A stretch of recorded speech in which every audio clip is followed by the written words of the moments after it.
सबको लगता है कि ईरान और अमेरिका के बीच सीज फायर हो चुका है।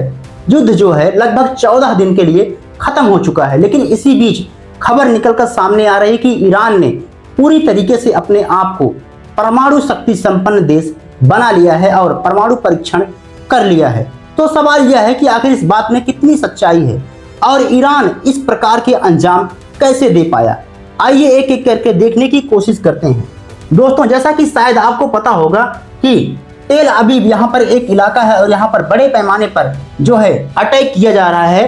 हुती विद्रोहियों के द्वारा, और इसी के चलते जो है इजराइल बड़े पैमाने पर लेबनान पर जो है अटैक कर रहा है। जैसा कि जितने भी देश हैं, चाहे वह सीरिया हो, जॉर्डन हो या फिर गाजा स्ट्रिप हो, ये सभी जो है दुश्मन देश माने जाते हैं इजराइल की, और जिसकी वजह से इजराइल को हमेशा यह डर बना रहता है कि कहीं हमारी तरफ जो है कहीं किसी भी तरीके का हमला ना हो जाए। दोस्तों, अब सवाल यह है कि आखिर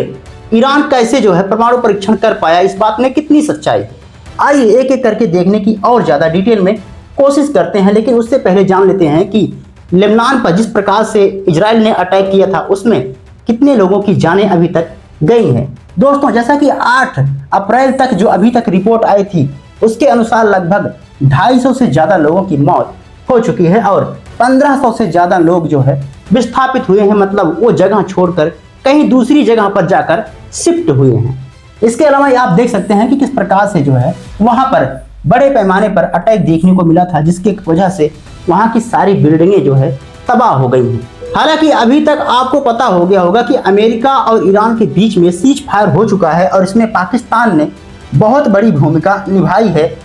जैसा कि यह दावा किया जा रहा है कि आखिर भारत के प्रधानमंत्री मोदी जो है इस प्रकार का कदम क्यों नहीं उठा पाए, क्यों जो है ईरान और अमेरिका के बीच युद्ध चल रहा था लगभग 40 दिनों से, वह जो है जो काम भारत को करना चाहिए था वो जो है पाकिस्तान करके दिखाया। जैसा कि पाकिस्तान एक आतंकवादी देश है और आतंकवाद को पनाह देता है, आतंकवाद को संरक्षण देता है, कोचिंग देता है, तो ऐसे में यह काम जो है भारत सरकार को करना चाहिए था, मोदी को करना चाहिए था।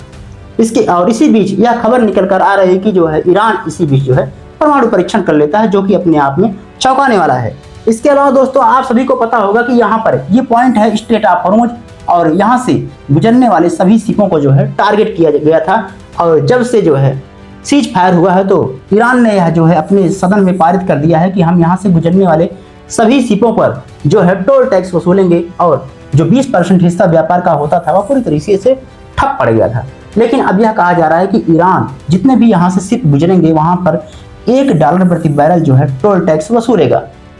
दोस्तों, इतना ही नहीं, एक बैरल में जो होता है 159 लीटर होता है, और तो आप इसी बात से अंदाजा लगा सकते हैं कि लगभग 90 रुपए जो है वसूला जाएगा एक बैरल की कीमत, मतलब तेल वापस लाने के लिए, एक्सपोर्ट करने के लिए, अपने देश में मंगवाने के लिए। खैर, आइए देखने की कोशिश करते हैं कि आखिर क्यों कहा जा रहा है कि जो है ईरान परमाणु परीक्षण कर लिया है। दोस्तों, एक एक्सपर्ट हैं जो कि पूर्व राष्ट्रपति भी रह चुके हैं, उनका यह दावा है कि ईरान जो है न्यूक्लियर वेपन्स की तरह जो है परमाणु शक्ति संपन्न होने की देश की तरह जो है स्ट्रेट ऑफ हॉर्मुज को जो है यूज कर रहा है। कहने का मतलब यह है कि जिस प्रकार से ईरान बड़े पैमाने पर वहां पर टोल टैक्स वसूल रहा है, तो यह जो है किसी परमाणु शक्ति संपन्न देश से कम नहीं है, और इसी वजह से यह दावा किया जा रहा है कि जो है स्ट्रेट ऑफ हॉर्मुज जो है वहां पर एक न्यूक्लियर वेपन्स की तरह कार्य कर रहा है। इसके अलावा आप सभी को पता हो गया होगा कि ईरान जो है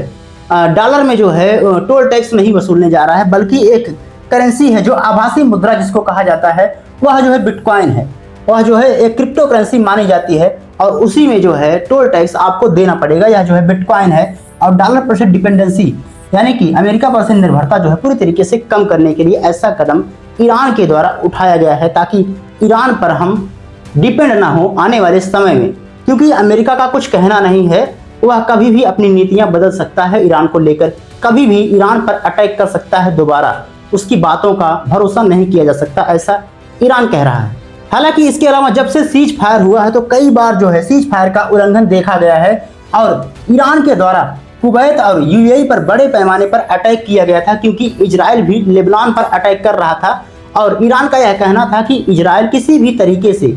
हुती विद्रोही हो, चाहे हिजबुल्लाह संगठन के लोग हों या फिर लेबनान के लोग हों, उन पर अटैक ना किया जाए, तभी जो है हम सीज फायर को मानेंगे। और जब इस प्रकार की जो घटनाएं देखने को मिली तो मुजतबा को काफ़ी गुस्सा आ गया, और इसी वजह से जो है ऐसी घटनाएं देखने को मिले हैं। जैसा कि शायद आपको पता होगा, यह है लवन आइलैंड और इस पर भी बड़े पैमाने पर अटैक किया गया है। यह जो है ईरान का आइलैंड है। मतलब साफ है कि दोस्तों जो कहा जा रहा है कि ईरान ने परमाणु परीक्षण कर लिया है, वह पूरी तरीके से गलत है। और यह बात जो है हॉर्मुज़ जल संधि को लेकर किया गया था एक पूर्व राष्ट्रपति रूस के द्वारा।